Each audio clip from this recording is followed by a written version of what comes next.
Farm Progress Broadcast presents This Week in Agribusiness, serving America's most essential industry. Brought to you by Case IH, solutions for every challenge, equipment for every farm. Case IH, built by farmers. Hello everyone, and thanks for joining us here for This Week in Agribusiness. I'm Mike Pearson. Across the northern part of the country, farmers are gearing up for planting, but in the southern part of the plains, they're watching their crops in the fields now developing. Joining us to get into this story is agronomist with Rooster Ag Solutions, Jeff Bedwell. Jeff, thanks for taking the time to talk with us this week. Thanks for having me. I appreciate the opportunity. First, tell us where you are. Where in Oklahoma are you? We are about northwest of Oklahoma City, about 100 miles, puts us in the center of the northwest quadrant of Oklahoma. We would be a trade area that would run from I-40 west and from, I-40 north and from I-35 west. And so we cover quite a bit of area out in this particular part of the state. Now, as I look behind you, Jeff, I see that bright green field of wheat. How are conditions in the field right now? Well, the field that I'm behind me is probably giving you the appearance that we're in better shape than we likely are. We have been about 95 to 125, 30 days without a quarter of an inch of rain, depending upon what part of the state or what part of this area you're actually in. So we're pretty dry. We're at a transitional stage in our wheat at this point. We're developing from the tillering stage to the jointing stage, which is very critical, as most folks know, with regards to that reproductive phase and process, and it's a high moisture use time. And so we're kind of on pins and needles about our moisture. Absolutely. That makes a lot of sense given that period of dryness. Now, outside of the dryness, Jeff, are there any other issues, disease, pest concerns that are on your radar as of yet this year? Well, we are in an area of the state where we utilize a lot of herbicide technology wheats. And so we have been using products that are available to us to treat weed pressure problems, because that competition is obviously going to be adverse to our yield. So this time frame is very critical to us as well, identifying when we actually will have to finish those processes so that we don't injure the wheat and conserve as much moisture as possible. In terms of disease and insects, we really haven't had too much yet. As dry as it's been, disease pressure has been nearly non-existent. And actually, we've been very favorable in terms of conditions for aphid development and just simply haven't seen them. I don't know whether that's largely because of the management practices we've implemented early in this establishment of this crop. There's an awful lot of this seed gets treated with insecticide anymore at seed treatment stages. We just haven't seen the development of those aphids like we oftentimes will. Haven't seen the mites that sometimes we will see, the brown wheat mites and the winter grain mites.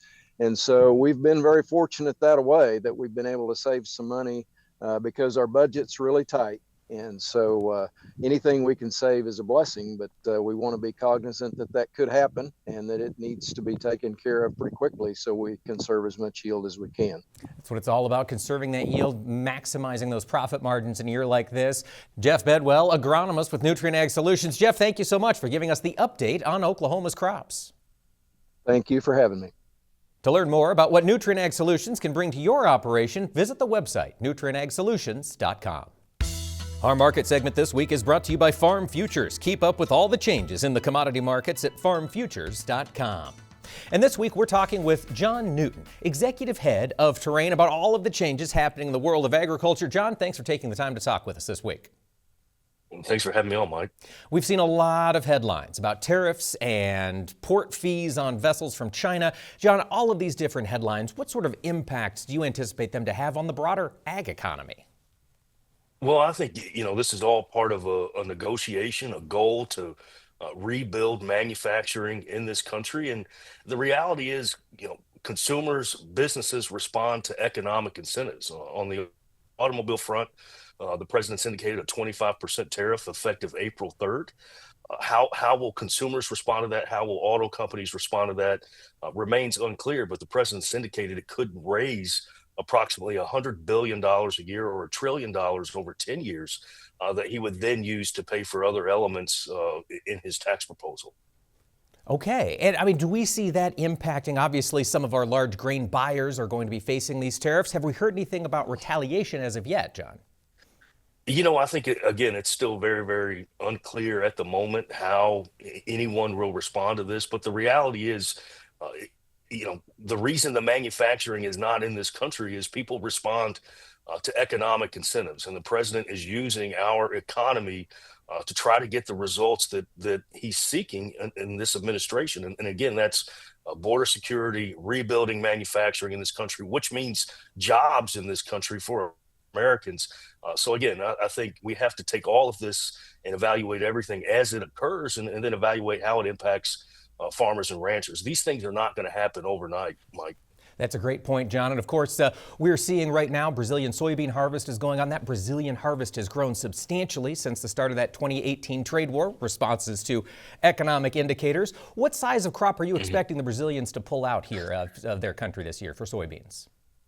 The reality is it really doesn't matter, because it's just going to be another big crop. I mean, they raise a big crop after a big crop every single year, and agriculture is getting more and more competitive. Our market share in soybean trade and corn trade and wheat trade continues to decline because the world's more competitive now than ever before, and it'll continue to be competitive for our farmers and ranchers. So that's the environment in which our farmers are preparing to plant this next crop, John. On Monday, of course, we'll get the prospective plantings report from the USDA. Ahead of that, are you anticipating that push towards more corn acres this year here domestically? Well, that's certainly been, if you follow what the futures have done, the soybean to corn price ratio certainly suggests that we'll see more corn acres. I think the pre-report estimates are anywhere between 93.5. I think somebody even has 96 million acres of corn in their estimate. So, again, I think we're going to see somewhere in the neighborhood of 94 million acres of corn. Where we land on soybeans, I think, is probably the bigger question. We have a quarterly coming out on Terrain Ag this week, just looking at that very fact. How many soybean acres do we really need? And it really depends on if China's going to be there or if they're not going to be there. And if they're not there, then we could have about 8 million soybean acres that we need to find a new home for. And so I think that's the uncertain element right now is where will those soybeans go? But at the end of the day, Mike, you can't play poker without cards. And I think farmers are going to plant those beans, and we're going to find a market for them. John, when would you expect to see China start making those purchases for the next marketing season? Well, I mean, they as we get closer to harvest, you'll start to see new crop purchases come in. A lot of folks look at the FAS export sales, so you'll look at that. But right now, the game is shifting to South America. It'll shift back to North America as we approach harvest, and there's still plenty of time to negotiate. I think the administration and the Chinese have had conversations already, and then the Chinese have also indicated an openness to reopening or revisiting the phase one agreement, which was very, very good for U.S. agriculture, led to record sales to China for 3 years in a row, and record high net farm income here in the States. So I think there's opportunities ahead of us as well as uncertainty. We might find some bright spots. Thanks to John Newton, the executive head at Terrain, for joining us this week. Thanks, Mike. I appreciate it.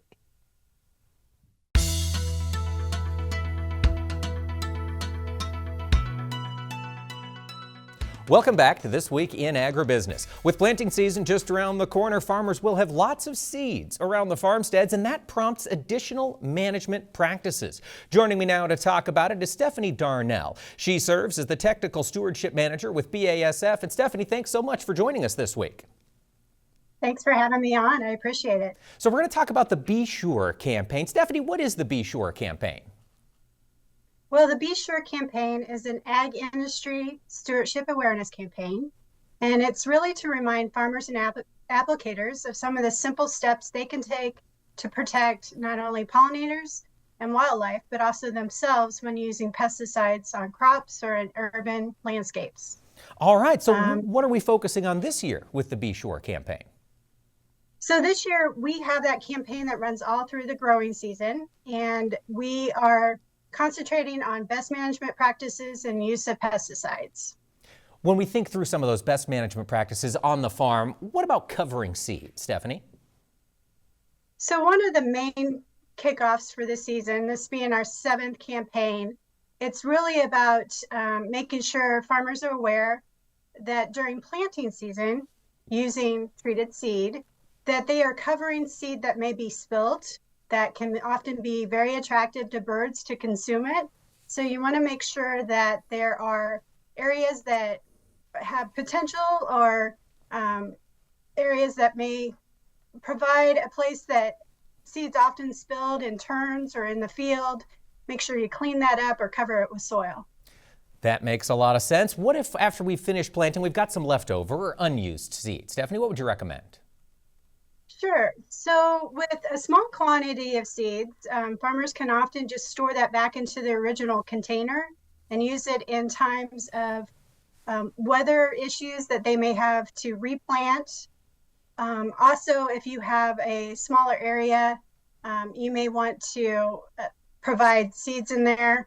You can also, with large quantities, make sure you're checking the label and the state and local regulations on how to dispose of a large quantity of treated seed. You mentioned those pesticide labels, Stephanie. What all information can we find on there, and how can we utilize that to keep our operations well managed? So on the label is definitely a lot of information. If you're diving into a label, you see all the details of how and when to use the product. It also has a wide variety of information, including proper storage, use and disposal details, guidance about drift and pollinator protection, and also the safety of the applicator. So you're going to find information about personal protection that they may need to use when they're handling it, using, or even disposing of the pesticide. All of that's right there. It's printed on those labels. It's definitely worth reading, particularly before we start getting those seeds in the ground. Stephanie, if we've got audience members who want to learn more, they want to participate in the Be Sure campaign, keep those pollinators healthy, where would you send them to get more information? So we have a website of the Be Sure campaign. You can find that at growingmatters.org/Be Sure.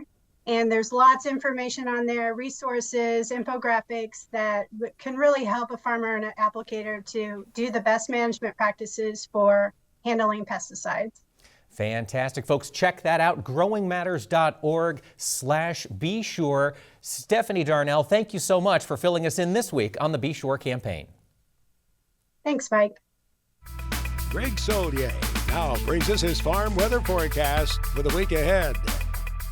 Yes, Greg Solier has been watching the weather around the country. And Greg, it's been wet in the Pacific Northwest. Is that a trend that's going to continue? It should continue on this week. They're in good shape. Northern California, Pacific Northwest to deal with the impending late spring and summertime heat. Seen some of that heat already into parts of the Southwest and Southern California, already tapping into the moisture reserves off the snowpack in the Southern Sierra, the northern and central ones, and into the Cascades. Great shape with the next windy weather system coming ashore there. Another system kind of running the periphery, the southern extension of these recurring spells of cold air over that still pretty heavily covered, snow-covered areas of the Canadian prairie. So here's one weather system and not much movement. This is anchored substantially so in the eastern Pacific. We'll set another wave inland with rain, high elevation snow. The cold air backs off a little bit into the Canadian prairie. And again, still some additional moisture, both rain, both snow, not unusual here as we wind our way into the beginning part of April over and through the northern and central plains. A little bit of high pressure across the Intermountain West in between those weather systems into the late portion of the week. One more little feature making its way across the southwest end of winter wheat, again from roughly Oklahoma City back westward. Hardly anything of significance the past 30, 60, 90 days at more than a quarter inch out there. A little Santa Ana condition to Southern California. The heat's been out there, the Imperial Valley and desert southwest up past the 90 and 95 degree mark. And typical warmth for early April still into play here with a weather system, though, coming ashore the middle to late portions of the week. Bay Area northward in particular, even a rain shower down to San Diego. But again, San Joaquin, Sacramento Valley, and the Sierra will get some significant moisture. A couple of showers and thunderstorms into the Rio Grande Valley and points on southward. A little rain snow mix across the high plains of Colorado. Otherwise, pretty quiet weather pattern. Nothing organized in the moisture sense, nor severe weather in the central and southern plains.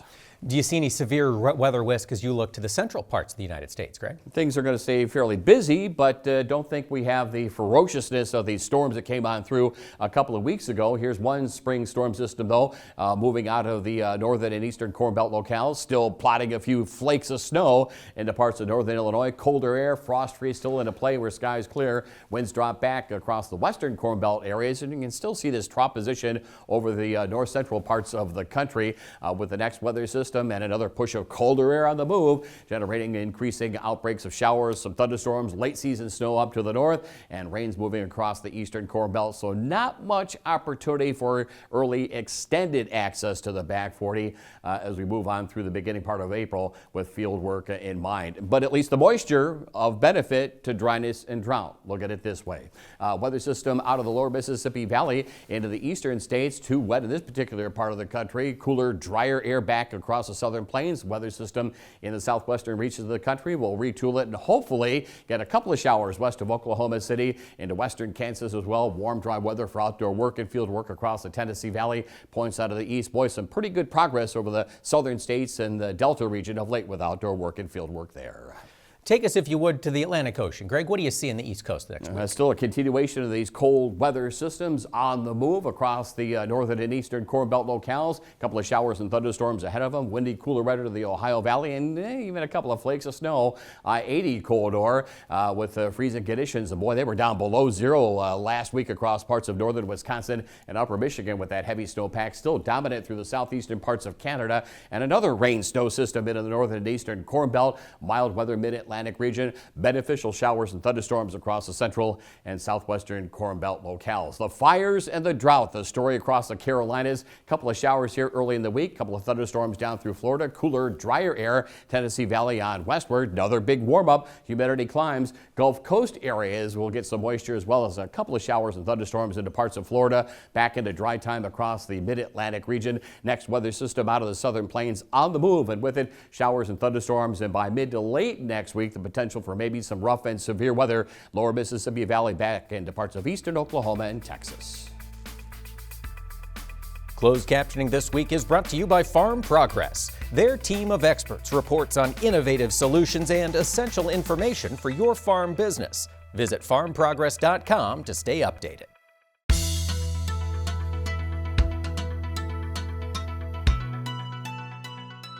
This past week, I had the chance to travel a little bit across the Corn Belt part of our country, and the weather was decent. Temperatures were in the 50s and 60s. The sun was out, and I saw a lot of machine sheds with planters in there getting ready. As farmers prepare for the 2025 growing season, they've got a lot on their minds: market prices, weather, soil conditions, and the threat of herbicide-resistant weeds. Many companies are coming out with new products to help growers combat these herbicide-resistant weeds. And recently, I had the chance to talk with Dan Sanchez at UPL about a couple of the products they're unveiling for this growing season. Right now with UPL, it's really exciting. We're bringing 5 new products into the Midwest in 2025. And so we're really happy to be able to share some of this new innovation and new products that we're bringing to the market. Are you excited about all 5 of those products that are coming out, Dan? Yeah, absolutely, we are. They all have different needs, suiting different farmer pain points that we're addressing. Top of mind, though, is Intrava DX. This is a new pre-emergent herbicide that we're bringing with a new active ingredient to the corn market here in the U.S. And so we're really excited. We just got EPA registration last month and getting states now and looking to be in demos and fields in 2025 and really launching full steam in 2026. Now, so farmers will have the chance to see it in fields this year. They'll see it in action on the ground. Absolutely. What's been the response so far as you've been designing this product? It's a really, really interesting product. So it's a pre-emergent herbicide, works really well for long-lasting control and providing control of herbicide-resistant weeds. So that's the secret. We're bringing that new mode of action to go after which herbicide-resistant weeds are you targeting? So we're talking about palmer, pigweed, some of these big amaranth species, and really having longer control, 20, 30 days control. That's fantastic. So growers will be learning about that more this year. Any other new announcements that you think our viewers need to learn about, Dan? We're bringing new products also in the biological space. So with Nemaxa, we have a triple stack nematicide that we're also bringing for soy and corn, and really 3 modes of action helping corn, establish their roots and grow and protect against an unknown and not too often referred to issue with nematodes. There's a lot happening in the world of agriculture, particularly on the ground when it comes to agronomics. If we've got viewers who want to learn more about the tools that UPL can bring to their operation, where would you send them? Yeah, absolutely. So obviously you can go to our website and learn more about us, but you can also talk to your local rep, and on the website you can find out who to contact and who we work with in terms of bringing products to the market. Thank you, Dan, for that update. Of course, those products will be useful as more growers, particularly farther west and farther north, confront these herbicide-resistant weeds. But that's not the only issue farmers are grappling with as we head into this next year. Of course, for our farmers out in arid lands, they are preparing that irrigation system for another season's worth of work. I had the chance to talk with Darren Siekman at Valley Irrigation about their new product, AgSense 365, and what it's bringing to farmers who use Valley equipment. Most people know AgSense because they were the pioneer of really pivot monitoring. And so the ability to use your phone and know exactly what that pivot's doing 24 hours a day, 7 days a week, and a lot of our Valley growers have pivots 30, 40 miles away.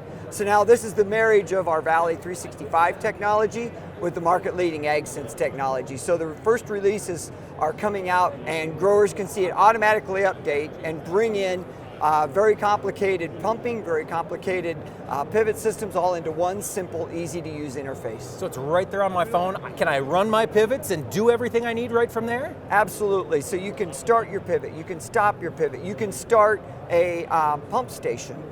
You can check your soil moisture. Really, whatever you need to do out in that field is available right on your cell phone with AgSense 365. Is this something that could be retrofittable to older pivot systems? Absolutely. So that's the great thing about AgSense is not only will they work with any of our Valley vintage hardware, we may need to maybe upgrade a control panel, but also, so many of our growers have grown because they're successful. And so they may have a competitor's center pivot.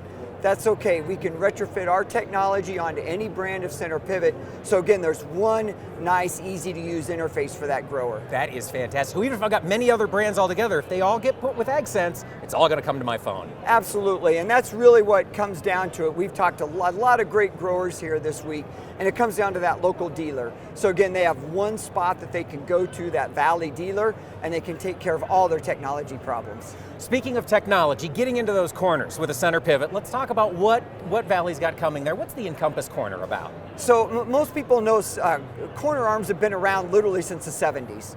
And so there's two main problems with a corner. First of all, you don't know where the dang thing's always going to go. So we laid copper wire, we've done all these different things, but right now we have the latest and greatest GPS technology, so you know exactly where that corner goes. So if you have an irregular shape, whether that's a farmyard, whether that's a grove of trees, you can really navigate around that. And then secondarily is we used all of our machine learning and our very best programmers to aid the uniformity. Because as that corner goes in and out, often what happens is the water gets applied in a non-uniform manner. So this is 15% more efficient than the current software that's out there. For folks who want to learn more about the great technology coming out from Valley here in 2025, where would you send them? Absolutely. ValleyIrrigation.com is your best bet. But again, we have over 250 Valley dealers throughout North America, and they absolutely are our experts. Thank you, Darren, for that conversation. As an Iowa boy, I didn't see a center pivot until I was probably 10 years old, and I didn't see one with a corner unit until a few years after that, and I was stunned and amazed to see how far that technology has advanced in just a few short years. Well, folks, don't go away. Later on in the program, we'll be diving back into technology, particularly those kind of technologies you can utilize from your phone anywhere. At the end of the program, we'll have the ability to talk about what's coming from AGI with their bin manager system. Farm Progress Broadcast presents This Week in Agribusiness, serving America's most essential industry. Brought to you by Case IH. Solutions for every challenge. Equipment for every farm. Case IH. Built by farmers. Welcome back to This Week in Agribusiness. The farmland markets. No surprise to a lot of you watching, it has been a bit unconventional, to say the least, over the past few years, with buyers and sellers getting in and getting out and prices rising. Well, Rooster Ag and their team of farmland investment strategists have come up with a new program to help farmers manage in this time of uncertainty. Joining me now is Joe Ludwig. He's the real estate broker and owner of Rooster Ag. And Joe, thanks for talking with us this week. Happy to be here, Mike. Thanks. Fill us in on this new program. What has Rooster Ag developed? Well, we've seen a big influx of investors, 1031 trade mostly, looking to buy land. So they're looking for land. So we've aligned with the buyer broker program to where we directly work with the farmer to find off-market properties. How much land are we talking about? Joe, how much are these investors looking to buy? Right now we're at 140 million, looking to invest here in the next 12 months, and it grows every day. So realistically, a lot. So put that into acreage for us. How many farms are you looking to find a home for these dollars? Well, you know, if it's 10,000 an acre, that would be 10,000 acres, and it's more than 10,000 an acre. So, yeah. You could do the math there on your own acreage. Yeah. How are we going to make that happen? Joe, how does your program help bring these buyers and sellers together? You know, the number one thing is working with the farmers. The farmers know when farms are going to be brought available before they're ever hit the market. We've seen a big influx of farms getting sold that are off market and never made it to the general buying public. So we align with the farmers, and then we align with a buyer broker program where the buyer pays our compensation. And then from there, we go to work. We find the off-market farms, we get them sold, and we rent them to that farmer. So if we've got a farmer in the audience right now who's got a parcel of ground that might be coming up for sale later this year and they're renting it now, that's the grower who should be reaching out to you. Absolutely. Then they get to keep it and nothing changes. We just walk right through it with them. So talk to me about how that farmer retains the farming on that parcel. Well, they make us aware of the farms for sale. And then once we find out the farm for sale, we qualify the farm, the price point's where it is. We talk with the farmer, walk them through how our leasing program works. We get the farm sold, they get it. All right. Yeah. Now, how does this help the seller? Well, again, the off-market is the key, and a lot of people don't want people to know their farm's for sale. So number one, they can get their farm sold, no one even knows it happened. And number two, they don't have to pay no commission. And when you get into large family trusts and everything, there's always a lot of difference of opinions, and you can't always agree upon things. So zero commission seems to really make a big difference with the sellers. Now, so then who is paying the commission? The buyer pays it. Okay. Yeah, the buyer pays it. Buyer pays it, and you've got buyers lined up right now, ready to buy farm ground across the country? Yeah, well, pretty much, you know, we're licensed in Illinois, Iowa, Indiana, and Wisconsin. So that's where we're focused, but if we have something else out there, bring it to us. We'll see if we can find a way to work with them on that piece. Now, if we've got folks who are maybe facing that scenario, some acreage that might be for sale, they want to get in touch with you, Joe, what's the best place to go to get more information or participate in the program? Roosterag.com. Go on there and call any one of us. Roosterag.com. Yeah. That'll put you in touch with the farmland investment specialists. That's right. Fantastic. Absolutely. Beautiful. Joe, it looks like it's going to be an interesting year in the world of farmland, isn't it? Looking forward to it. Fantastic. Joe Ludwig, thank you so much for filling us in this week. All right. Thanks, Mike. Greg Solier is back now with his extended farm weather forecast for the nation. Earlier in the program, Greg mentioned next week might see some significant precipitation. Greg, who's going to see the moisture next week? And the always present threat for severe weather too this time of the year. Expectations like this have rougher weather into parts of Texas, lower Mississippi Valley, Delta region, maybe up into parts of the southern and eastern Corn Belt later into the week. But moisture is appreciated, needed because of dryness and drought. Probably some field work delays, and we'll get into that as well in the southern states where it's been pretty good progress made of late. Scattered moisture down through Florida, this blob of moisture heading to the east, and the Pacific Northwest moisture following in right behind it later on into the week with some pretty good coverages all the way down into the central valleys of California. 2+ in the Pacific Northwest. That will equate to sizable mountain snows on the Sierra and the Cascade too. As we get to the week of April 7th, Greg, what do you anticipate from a temperature perspective? A little above average here over the eastern half of the country, a little bit below average as you get out towards the divide and into the Pacific Northwest, the trough in the middle part of the country. So you've got still a pretty busy weather pattern. Systems dropping in from the northwest into the southern plains, right up the chute into the southeastern parts of the Canadian Prairie. Wide and expansive, this shield of moisture, probably rain and severe weather this time of the year. Snow is expected for the southern Canadian Prairie, parts of the northern plains into the Pacific Northwest, still high and dry, and get used to it in the southwest, including much of central and southern California. Now, do you anticipate an expansion of that warmer than average weather for the week of April 14th? Over sections of the eastern part of the country, Texas, southeastern states, eastern seaboard, but you can see how the trough is sharpening up, the cold air, its weight settling on southward, and this is near and below zero at night over a bunch of snow on the ground, a couple of feet still in many areas through the Canadian Prairie. Those cold highs like to migrate to those cold, soaked, snow-covered grounds this time of the year. And look at the moisture. Yes, field work. Yes, planting delays, but drought improvement. Northern and central plains, much of the Corn Belt severe across the Ohio Valley. Late season snow is up to the north and into the Pacific Northwest too. How about as we bring April to a close? Greg, what do you anticipate? No real springtime here. The cold air is still dominant. That makes rain, and it will generate late season snows as well. But otherwise, warmth over the southeastern part of the country. A very cold winter-like air mass for the northern plains, Pacific Northwest. And look at the storm track, Pacific Northwest into the central and southern plains, up the chute across the Ohio and Corn Belt into the eastern and southern states. Not much opportunity for extended field work. Our Farm Progress Update is sponsored by Brandt Industries. Lead the field with Brandt's lineup of high-quality, high-capacity field grain belts and augers. Visit brandt.ca for more. This week, we're digging into the recently released results from the Farm Futures Survey, and joining us for the details is Pam Caraway. She serves as executive editor at Farm Futures. And Pam, thanks for talking with us this week. Delighted to be with you, Mike. Now, we've heard a lot of chatter about larger corn acreage coming from this growing season. Did the Farm Futures Survey support that line of thinking? It did not. We are leaning into a contrarian viewpoint here. We're showing quite a mixed bag in different states on whether farmers are raising their corn acreage or staying where they're at. And what we're seeing is that in the major corn producing states, the ones that have the biggest impact on that total number, Illinois and Iowa produce about a third of the corn that we raise in the United States. And in Illinois, they're looking at going up maybe 6 acres on average. And in Iowa, they're dropping their acreage by about 12. Okay, so I would assume if we're seeing, less of a shift to corn acres, are you seeing a drop in bean acres, Pam, or is that actually going up this next year? We're not. We're seeing soybean acres going up too. So I think what's that showing, we go to the larger commercial family farmers, and they are likely to be expanding in a downtime. They are the ones that are most likely in position to take advantage of these opportunities.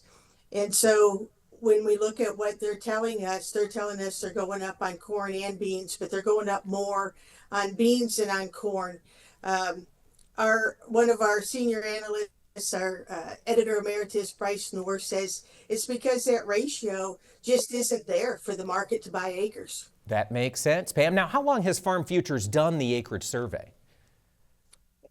We've been doing the survey for as long as we have been back in print, which is a little over 20 years. All right, a lot of research there, a lot of data. Pam, for our audience who is curious about the acreage survey, they want to get into some of the details about what could be coming in the planting season this year. Where would you send them for the full analysis of the Farm Futures acreage survey? Visit us at farmfutures.com for the acreage survey and for regular market updates from our team and from our partner bloggers. And of course, you'll be digging into Monday's coterie of reports from the USDA, I would imagine, next week as well. Is that right? Absolutely. Our team is first up anytime USDA wants to give us any numbers that we can work with to figure out how farmers can make money. That's what it's all about. Pam Caraway, executive editor at Farm Futures, thank you so much for joining us this week. Thank you, Mike. Next on This Week in Agribusiness, it's Max's Tractor Shed, where we spotlight another great American farm tractor. It has been a while since we've featured an old steam tractor. In Max's Tractor Shed, we're overdue for that. It will allow us to call attention to what's coming up in the summertime, the half century of progress. Max's Tractor Shed is brought to you by Lundell Plastics. Producers, look over their line of products at LundellPlastics.com. Vance Lundell and his folks have been serving agriculture for many years. They stand prepared to do so once more for you. LundellPlastics.com. Well, it's an old steam tractor. Back to 1911 is when this J.I. Case tractor was made. Some of you have probably seen it in the past, and you may have a chance to see it again in the future. Let's take a look at this tractor. It's big in every way, 20 tons. Well, I think it's about 48,000 pounds, actually, and stands 12 and a half feet tall. The Jensen family has to remove the cab from that tractor, the locomotive-style cab. When they move it to the Half Century of Progress grounds at Rantoul, Illinois, all the way from their farm at Dietrich, Illinois. That's about 100 miles. Bill Jansen has loved steam his entire life since he was a little boy, and you can tell the whole family loves steam. They work so hard every time we have the Half Century of Progress, bringing along that J.I. Case 110 horsepower tractor made in 1911. Let's find out what's been happening at Big Iron Auctions, what they'll sell in the week ahead. Here's Mark Stock.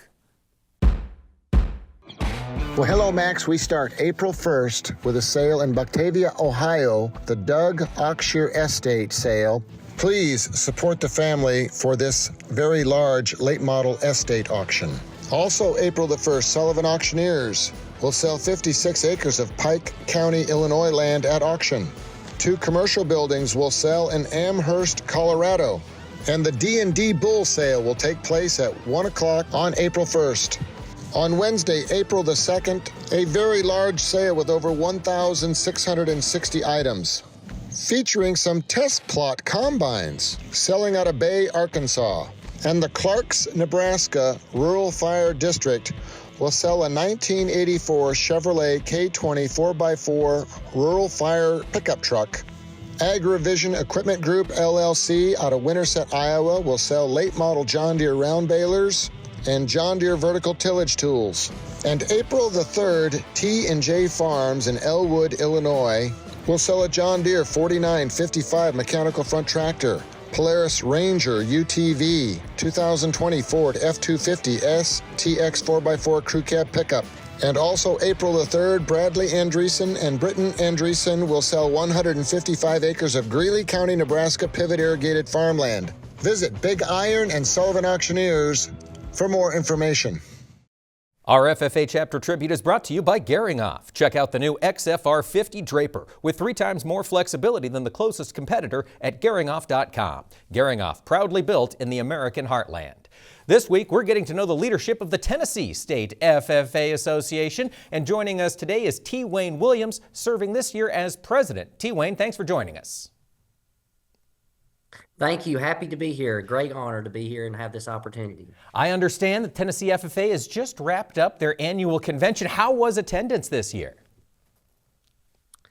Attendance was awesome. We had a record-breaking number of over 4,000 FFA members who came to Gatlinburg, Tennessee under the theme of expanding horizons. So ultimately, they was able to go through career development events, leadership development events, hear keynote speeches, all about believing in the future of agriculture and how we can keep agriculture the #1 industry in the state of Tennessee. It was a special week. It was a great time. I know I was inspired by FFA members, and I think that we truly have grown in the future of agriculture in these past 3 days. Now, as you look out, T. Wayne, what was it that brought you into FFA? Absolutely. So my name is T. Wayne Williams, and my full name is Troy Martin Wayne Williams. So when people ask me, how did I get my start in agriculture, I tell them it's in my name, literally. As my full name is Troy Martin Wayne Williams, Troy, who was my great-grandfather, started my family's beef operation. My grandfather, Wayne, was raised on a family farm, and currently, still to this day, my father, Martin, runs our family's beef operation. 3 generations worth of agriculturalist in my name. I truly was born into this industry. So entering high school, there was no doubt that I would join FFA, and I'm very excited and proud to have these opportunities and grow in my leadership skills through this Blue Jacket and this organization. That's what it's all about, and grow the leadership skills of your fellow classmates across Tennessee. T. Wayne Williams, thank you so much for joining us here this week. Thank you. Colby Ag Tech is brought to you by AGI, supporting your expertise with industry-leading grain handling, storage, conditioning, and monitoring solutions. AGI, we're right there with you. Chad Colby joins us this week with a look at some of the new technologies that are helping farmers keep those weeds in the fields under control. I think it's real easy to be completely overwhelmed by technology. Spraying with a drone is certainly one of those conversations that's really hard to have with people because it's hard to find maybe the application. How's that going to work on your operation? I remember 10 years ago when I first saw a spot spraying system for a sprayer called Weed It. It's hard to imagine that was 10 years ago, but when I talked to that farmer there, he was so impressed by the efficiencies he gained by using this technology. Fast forward to the last several years, it doesn't really matter where you look, at any farm show, at any innovation summit, everybody's talking about that technology now, and it's been around for 10 years. Now we've got sprayers with multiple products. We've got really large carbon fiber booms that are cool. We've got all kinds of different versions of spot spray. We've even got applications where you can add that technology to your older machines. What does that mean for our farming operations? As spring 2025 is just really starting to take place here in the Midwest and locations across the country, I would use this year to take an opportunity to look at some of this new technology. Case IH brought some new technology here at the Commodity Classic. I know Max had a segment here on This Week in Agribusiness here recently. Again, a different type of technology. It's a one-time purchase. You buy it all. It's got one sensor or a bank of sensors right on the top of the sprayer cab. It's doing something completely different. Or it's doing a variable rate application. Maybe that's for burn down or it's for nitrogen. There's all kinds of applications here. But one thing I would challenge everyone, if you're a producer and you're watching this tech segment, talk to your equipment provider. Start to get a better understanding of where this technology could fit into your operation. Because like when I saw it the first time 10 years ago, I can promise you this, it's not going away. And if anything, it's getting easier and easier to use. Maybe that application can be used on liquid and now it's coming to dry. That sensor that we saw from Case IH, that'll work in a dry application. Again, that's something completely new. All kinds of great new opportunities that I encourage you to take a look at. For This Week in Agribusiness, I'm Chad Colby. Thank you, Chad, for that update. And folks, don't go away. We'll have more This Week in Agribusiness when we return. American farmers in this period of tight farm margins are looking at storing more of their grain on the farm. Recently, I had the chance to catch up with Dave Postel of AGI about the technology they've brought to the table to help those farmers better manage their stored grain.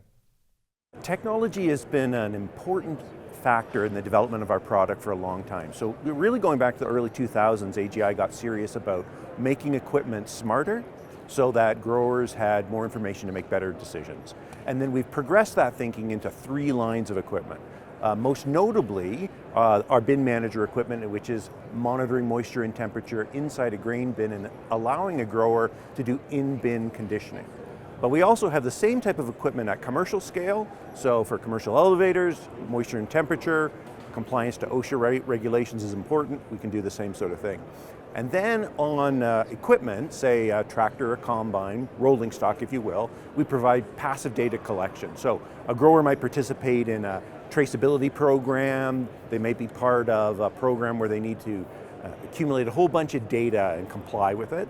We provide them a device they can move between pieces of equipment really easily, collect the data. So you might be involved in one mainline piece of software, but you can use this to collect data there and elsewhere. AGI Digital, you guys have really been growing. Can you fill us in on what might be coming down as we get farther in 2025? Well, okay, lots of excitement. It's been an exciting North America industry. That's maybe a euphemism, but a lot of our excitement has been outside of the US. So we've been focused on expanding into Brazil. We've launched into Brazil in a big way with our bin manager equipment. Very excited there. The grain bin market in Brazil is booming, and more and advanced storage and monitoring technology is exactly what they need. So big focus there. Likewise, we've been pushing deeper into Europe and as well into Australia. So our emphasis from this great little product made in Lenexa, Kansas is going global. And so it's been a very exciting year for us in that way. Looking at American producers, of course, we saw more of them hold on to their grain last year. I imagine storage is going to be a key component of marketing plans going forward. What's your advice to growers maybe needing to make some investments in their grain storage? Okay, 2 things I would say, and I say this because growers are way more smarter than me, and they know this, but it's as easy as this. If you're putting 20% moisture corn in your bin and it's 70 degrees, you got 14 days before it starts to rot, before you start to get degraded grain. So you got to do something. And with commodity prices low, you might have to store it for quite a while. So the thinking with them is really about, okay, can I hold on to my grain longer and longer? And we have, frankly, the leading scientists on this area in maybe even the world, but definitely North America. And so we've been monitoring and developing ever more advanced EMC curves to help a grower figure out with your weather, your conditions, using productive air, how can you dry, or in the case of soybeans, hydrate for the longest period of time. That's the number one thing, to be honest, on their mind is, how do we safely store this thing and sell when it's opportune? Our thanks to Dave Postel of AGI for filling us in on the updates to their bin manager system. If you'd like to learn more about the products from AGI, you can visit their website, aggrowth.com. And folks, thanks so much for taking the time to join us here. We appreciate it. We hope you'll join us next time right here for This Week in Agribusiness. Have a great week, everybody. This Week in Agribusiness is recorded in the Strauss Studios. For more than 70 years and 3 generations, Strauss has been manufacturing high-performance German-engineered workwear, work boots, and safety equipment. Prepare for the next growing season at Strauss.com. This Week in Agribusiness has been brought to you by Case IH. Solutions for every challenge. Equipment for every farm. Case IH, built by farmers.